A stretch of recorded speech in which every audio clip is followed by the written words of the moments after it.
capítulo 9. Ahora bien, aún el primer pacto tenía ordenanzas de culto y un santuario terrenal, porque el tabernáculo estaba dispuesto así. En la primera parte, llamada el lugar santo, estaban el candelabro, la mesa y los panes de la proposición.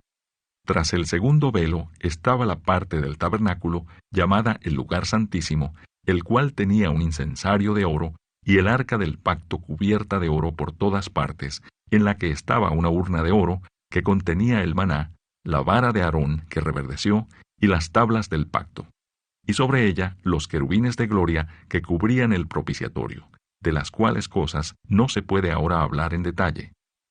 Y así dispuestas estas cosas, en la primera parte del tabernáculo entran los sacerdotes continuamente para cumplir los oficios del culto.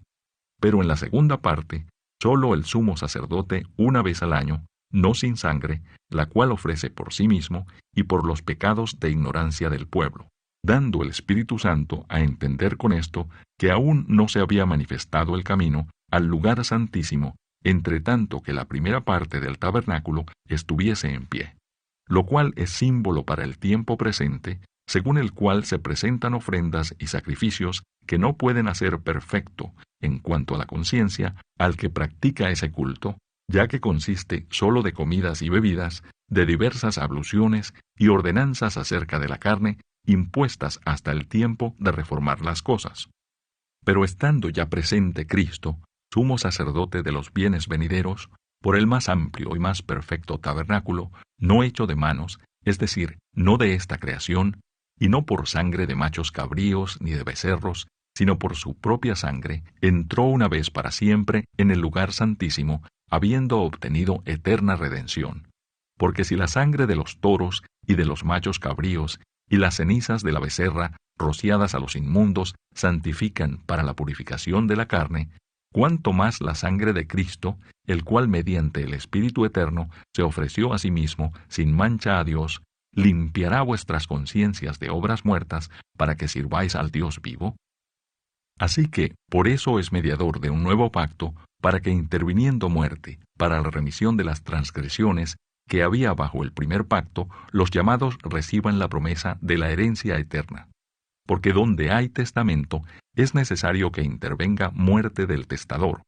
porque el testamento con la muerte se confirma, pues no es válido entre tanto que el testador vive, de donde ni aun el primer pacto fue instituido sin sangre, porque habiendo anunciado Moisés todos los mandamientos de la ley a todo el pueblo, tomó la sangre de los becerros y de los machos cabríos con agua, lana escarlata e hisopo, y roció el mismo libro, y también a todo el pueblo, diciendo: Esta es la sangre del pacto que Dios os ha mandado.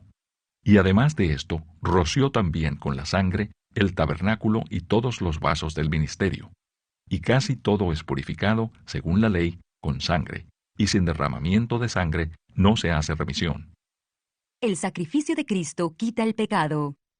Fue pues necesario que las figuras de las cosas celestiales fuesen purificadas así, pero las cosas celestiales mismas con mejores sacrificios que éstos, porque no entró Cristo en el santuario hecho de mano, figura del verdadero, sino en el cielo mismo para presentarse ahora por nosotros ante Dios, y no para ofrecerse muchas veces, como entra el sumo sacerdote en el lugar santísimo cada año con sangre ajena. De otra manera, le hubiera sido necesario padecer muchas veces desde el principio del mundo, pero ahora, en la consumación de los siglos, se presentó una vez para siempre por el sacrificio de sí mismo para quitar de en medio el pecado.